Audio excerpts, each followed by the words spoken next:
আসসালামু আলাইকুম everyone, welcome to PK blog.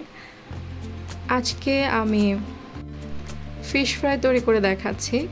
এই ফিশ ফ্রাইটা বিশেষ করে বাংলাদেশের চেয়ে বেশি কলকাতাতে পপুলার।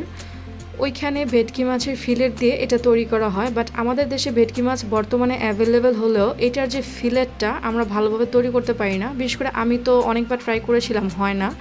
তো লইট্টা মাছ দিয়ে ট্রাই করার চেষ্টা করছি আজকে, আশা করছি আপনাদের ভালো লাগবে। তার জন্য আমি লইট্টা ফিশ নিয়ে নিয়েছি। লইট্টা ফিশ বর্তমানে কিন্তু অ্যাভেলেবেল আমাদের দেশে যে কোনো জায়গায় এটা অ্যাভেলেবেল হয়ে গেছে। তো লইট্টা ফিশের সুবিধাটা হচ্ছে এটার মাত্র একটা কাঁটা থাকে মাঝখানে, কাটতে সুবিধা হয়।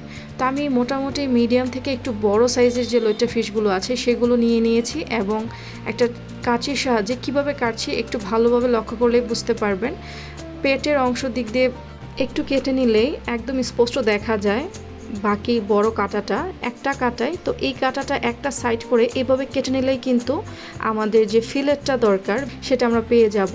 একটু সময় নিয়ে প্রথমবার করতে কাজটা একটু কষ্ট হবে, বাট ট্রাস্ট মি, একবার করার পরে আপনার জন্য ইজি হয়ে যাবে। সাইডে যে কাঁটাগুলো আছে লম্বা লম্বা লইট্টা ফিশের, সেগুলো কিছুটা থেকে যায়। আবার যদি হাতে যতগুলো আমার কাছে লেগেছে, আমি চেষ্টা করেছি হাত দিয়ে ফেলে দেওয়ার জন্য, বাট অনেক সময় দেখা যায় সবগুলো ক্লিয়ার করা যায় না। বাট যখন এটাকে ভাজা হবে তখন কিন্তু এই ফিশের যে কাঁটাটা সেটা নরম হয়ে যায় আর খেতেও পারে, বাচ্চারাও খেতে পারে। আইমানও খেয়েছিল, একদম কোনো প্রবলেম হয়নি। জাস্ট কাঁটাটা একদম নরম হয়ে যায়, চিবিয়ে খাওয়া যায় অথবা ফেলে দিলেও হয়।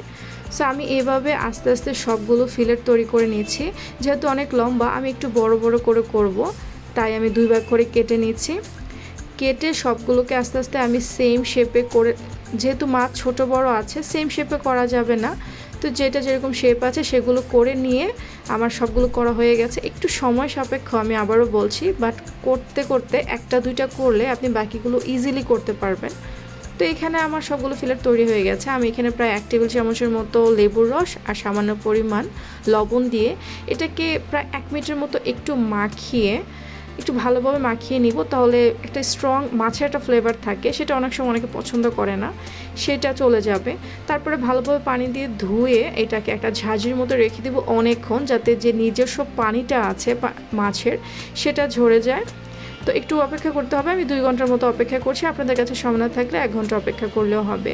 তো প্রায় 1 ঘন্টা পর এখানে ফিলেটগুলো নিয়ে নিয়েছি। এখানে দিয়েছি সামান্য পরিমাণে লবণ, গোলমরিচ গুঁড়া, বেশি মশলা ইউজ করব না, জাস্ট সামান্য মশলা দিয়ে আমি এটা তৈরি করেছি। অ্যান্ড দিয়ে দিয়েছি কাসুন্দি। আপনাদের কাছে যদি কাসুন্দি না থাকে আপনারা এই ক্ষেত্রে এখানে সরিষা পেস্টও ইউজ করতে পারেন। তারপরে দিয়েছি একটু টমেটো সস আর সামান্য পরিমাণে লেবুর রস। ওই যে বললাম মাছের যে গন্ধটা, এটা যাতে খাওয়ার সময় বেশি একটা ফ্লেভারটা না পাওয়া যায়, প্রত্যেকটা মাছেরই নিজস্ব একটা স্মেল থাকে। তো আমি ভালোভাবে মাখিয়ে নিয়েছি। এখন আমি এই পাশে একটু ময়দা নিয়েছি, ময়দা আর জাস্ট একটু লবণ দিয়ে মাখিয়ে নিয়েছি। এই কাজটা করে তারপরে আমি যে ফিলেটগুলো আছে ফিলেটগুলো জাস্ট এপাশ ওপাশ করে একবারের মতো করে একটু নিয়ে জাস্ট ছাড়া দিয়ে ময়দার যে এক্সট্রা ময়দাটা আছে মাছের গায়ে সেটা ফেলে। এইখানে আমি একটা ভুল কাজ করেছি, আপনারা এটা অ্যাভয়েড করবেন প্লিজ।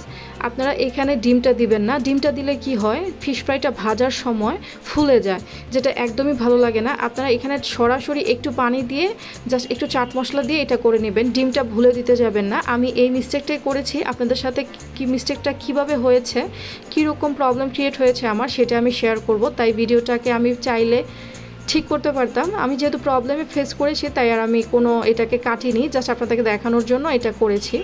সো আপনারা এই ডিমটা দিবেন না, জাস্ট নর্মাল পানি, লবণ আর একটু চাট মশলা দিয়ে একটু ভালোভাবে ফেটিয়ে নেবেন ময়দাটাকে। আর ওইদিকে আমি রেখেছি ব্রেড ক্রাম আর ময়দায় গড়ানো যে মাছের ফিলেটগুলো আছে সেটা প্রথমে আমি এই মিশ্রণে চুবিয়ে আর ওইদিকে ব্রেড ক্রাম্বে ভালোভাবে কোট করে একটু সময় নিয়ে কোট করবেন। কোট করে যখন তেলটা তাপ আসবে, বেশি তাপের দরকার নেই, জাস্ট একদম মিডিয়াম থেকে লোয়ে রেখে একটু তাপ আসলেই আপনারা মাছের ফিলেটগুলো দিয়ে দিবেন। মাছের ফিলেটগুলো ভাজার সময় আপনি দেখতে পাচ্ছেন আমার মাছের ফিলেটগুলো ফুলে ফুলে উঠেছে, আর এটা হয়েছে ওই যে ডিম দিয়েছিলাম সেই জন্য। এই জন্য আপনারা ডিমটা স্কিপ করবেন, তাহলে উপরের লেয়ারটা ক্রিস্পি হবে আর ভিতরটা নরম লাগবে। আমার কিন্তু পুরোটা নরম হয়ে গেছে, একটু ভালোভাবে খেয়াল করলে বুঝতে পারবেন। আমি ভেঙে দেখাচ্ছি বোঝানোর জন্য। এই যে দেখেন নরম হয়ে গেছে। যখন আপনারা ময়দার পানিটাতে ডিম দিবেন না, আমার মনে হয়, আমি আশা করছি এই প্রবলেমটা ফেস করবেন না। আদারওয়াইজ খেতে কিন্তু আলহামদুলিল্লাহ অনেক মজা হয়েছে। এটা বাসা ট্রাই করবেন, বাচ্চারা খুব পছন্দ করবে, বিশেষ করে সেই বাচ্চারা যারা একদম ফিশ খেতে চায় না। এরকমভাবে একটু ফিশ করে দিলে তারা খেতে চাইবে, টমেটো সস দিয়ে একটু সাজিয়ে গুছিয়ে পরিবেশন করলে। রেসিপিটি ভালো লাগলে লাইক কমেন্ট শেয়ার করতে ভুলবেন না। আগামী কোনো ভিডিওতে দেখাবে ইনশাআল্লাহ। সে পর্যন্ত সবাই ভালো থাকবেন। আল্লাহ হাফেজ।